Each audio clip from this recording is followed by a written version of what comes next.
An old occasions a lord had his bed placed a gigantic rock on a street. He then at that point stored away in the hedge and watched to jet check whether anybody would move the stone from that a portion of the lord's ritual whether a retainer passed by and strolled around it.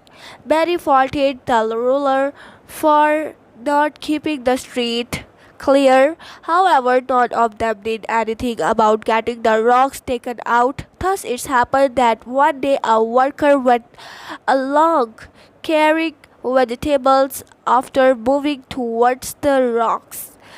A worker set out his weight and attempted to push the strong stone for removed. After much pushing, he had long last oversaw after the workers returned to get his vegetables. He saw the hangman lying in the street where the stone had been the statue containing numerous gold coins. What's more, a note from the king that the gold was for the individual who eliminated the stone for the